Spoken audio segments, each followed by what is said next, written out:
ನಮಸ್ಕಾರ ಸ್ನೇಹಿತರೆ, ನನ್ನ ವಿಡಿಯೋಗಳಿಗೆ ಪ್ರತಿಕ್ರಿಯಿಸುತ್ತಾ ಸ್ನೇಹಿತರೊಬ್ಬರು ಒಂದು ವಿಷಯದತ್ತ ನನ್ನ ಗಮನ ಸೆಳೆದರು. ಬೆಳಗಾವಿಯ KRIDL ಕರ್ನಾಟಕ ಗ್ರಾಮೀಣ ಮೂಲಭೂತ ಸೌಕರ್ಯ ನಿಯಮ, ಇದನ್ನು ನಾವು ಮೊದಲು ಲ್ಯಾಂಡ್ ಆರ್ಮಿ ಅಂತಿದ್ದೀವಿ. ಈ ಕಚೇರಿಯಲ್ಲಿ ಕೆಲಸ ಮಾಡುತ್ತಿದ್ದ ಹೊರಗುತ್ತಿಗೆ ಸಿಬ್ಬಂದಿಯೊಬ್ಬ ವಜಾಗೊಂಡ ನಂತರ ಆತನ ಮೇಲೆ ಭ್ರಷ್ಟಾಚಾರ ಅವ್ಯವಹಾರದ ಆರೋಪಗಳಿದ್ದು ತನಿಖೆ ಮಾಡಿದಾಗ ಆತನ ಹೆಸರಿನಲ್ಲಿ 25 ಮನೆಗಳು, 50 ನಿವೇಶನಗಳು, ಸಿಕ್ಕಾಪಟ್ಟೆ ಆಸ್ತಿ ಒಡೆತಗಳು ಪತ್ತೆಯಾದವು. ಅಲ್ಲಿ ನನ್ನ ಗಮನ ಸೆಳೆಯಿತು. ನಾನು ಹೇಳಿದೆ, KRIDL ಇರುವುದೇ ಅದಕ್ಕಾಗಿ. ಕಲಬುರಗಿಯಲ್ಲಿ ತಗೊಳ್ಳಿ, ರಾಯಚೂರಿನಲ್ಲಿ ತಗೊಳ್ಳಿ, ಈ ಅಪವಾದಗಳಿಗೆ ಆರೋಪಗಳಿಗೆ ಹೊರತಾಗಿ KRIDL ಇಲ್ಲವೇ ಇಲ್ಲ. ಈಗ ನಾನು ಹೇಳಬಟ್ಟ ವಿಷಯ KRIDLಗೆ ಸಂಬಂಧಪಟ್ಟ ಕನ್ನಡ ಮತ್ತು ಸಂಸ್ಕೃತಿ ಇಲಾಖೆಗೆ ಸಂಬಂಧಪಟ್ಟ. ಕನ್ನಡ ಮತ್ತು ಸಂಸ್ಕೃತಿ ಇಲಾಖೆಯಲ್ಲೂ ಟಾಪ್ ಟು ಬಾಟಮ್, ಅಂದರೆ ಬೀದರ್ನಿಂದ ಮೈಸೂರುವರೆಗೂ ಹೊರಗುತ್ತಿಗೆ ಸಿಬ್ಬಂದಿಗಳಿಗೆ ದರ್ಬಾರ್ ಕಚೇರಿ, ಕನ್ನಡ ಭವನದಲ್ಲೂ ಹೆಚ್ಚೆಚ್ಚರಿ ಸಾಧಿಸುತ್ತಾರೆ.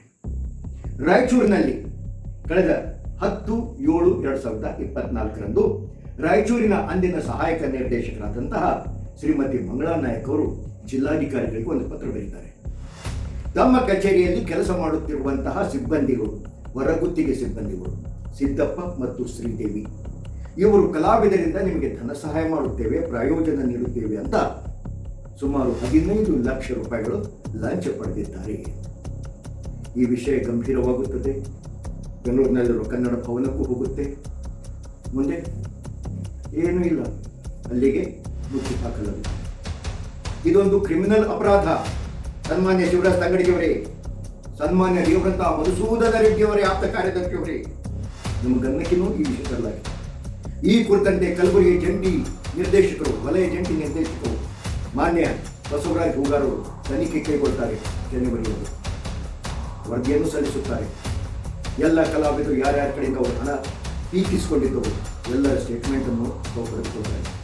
ಮೇಲೆ ಕನ್ನಡ ಬರೆದು ಅಲ್ಲಿ ಸಮಾಪ್ತಿ. ಹಾಗಾಗಿ ಭ್ರಷ್ಟರು ಯಾರು? ಸಿದ್ದಪ್ಪ ಶ್ರೀದೇವಿಯೋ ಅಥವಾ ಕನ್ನಡ ಭವನದಲ್ಲಿ ಕುಳಿತಂತ ನಿರ್ದೇಶಕರನ್ನು ಹಿಡಿದುಕೊಂಡು ಸನ್ಮಾನ್ಯ ತಂಗಡಿಗೆ ಅವರಿಗೆ ಗಮನ ಹರಿಸಬೇಕು. ತಮ್ಮ ಗಮನಕ್ಕೆ ವಿಷಯ ಬಂದಿಲ್ಲವೇ? ಯಾಕೆ ಈವರೆಗೂ ಅದರ ಮೇಲೆ ಏನು ಕ್ರಮ ಜರುಗಿಸಿಲ್ಲ? ಮಾನ್ಯ ಮಧುಸೂದನ್ ರೆಡ್ಡಿಯವರೇ, ಕನ್ನಡ ಸಂಸ್ಕೃತಿ ಇಲಾಖೆ ಕಾರ್ಯದರ್ಶಿಯವರೇ, ಯಾಕೆ ಇದ್ರ ಬಗ್ಗೆ ಕ್ರಮ ಜರುಗಿಸಿಲ್ಲ? ಅಂದರೆ ಇದಕ್ಕೆ ನಿಮ್ಮ ಕುಮ್ಮಕ್ಕು ಇದೆಯಾ ಅಥವಾ ಇದನ್ನು ನೀವು ಬೆಂಬಲಿಸ್ತಾ ಇದ್ದೀರಾ? 1 ವರ್ಷಕ್ಕೆ ಮೇಲ್ಪಟ್ಟಾಯಿತು. ಮಾಹಿತಿ ಹಕ್ಕಿನಲ್ಲಿ ಅರ್ಜಿ ಕಳಿಸಿದ್ರು ಉತ್ತರವಿಲ್ಲ. ವೈಯಕ್ತಿಕವಾಗಿ ಭೇಟಿಯಾಗಿ ಚರ್ಚೆ ಮಾಡಿದ್ರೆ ಅದಕ್ಕೆ ಸಂಬಂಧಿಸಿದಂತೆ ಉತ್ತರವಿಲ್ಲ. ಈ ಸಿದ್ದಪ್ಪ ಶ್ರೀದೇವಿ ಮೇಲೆ ಯಾವುದೇ ಕ್ರಮ ಜರುಗಿಸಿಲ್ಲ. ಅಂದರೆ ಈ ಭ್ರಷ್ಟಾಚಾರಕ್ಕೆ ನೀವು ಸಹಕಾರ ನೀಡುತ್ತೀರಿ ಅಂತ ಹಾಗಾಯಿತು. ಆತ್ಮೀಯ ವೀಕ್ಷಕರೇ, ಇದನ್ನು ಗಮನ ಹರಿಸಿ ಹೆಚ್ಚಾಗಿ ಇದನ್ನು ಶೇರ್ ಮಾಡಿ, ಮತ್ತೊಬ್ಬರಿಗೆ ವಿಷಯ ತಲುಪುವಂತೆ ಮಾಡಿ. ಇಲಾಖೆಯಲ್ಲಿ ನಡೆಯುವಂತಹ ಈ ಭ್ರಷ್ಟಾಚಾರಗಳನ್ನು ಬಯಲಿಗೆಳುವಲ್ಲಿ ನಮ್ಮ ಸಹಕಾರ ನೀಡಿ, ನನಗೆ ಬೆಂಬಲ ನೀಡಿ.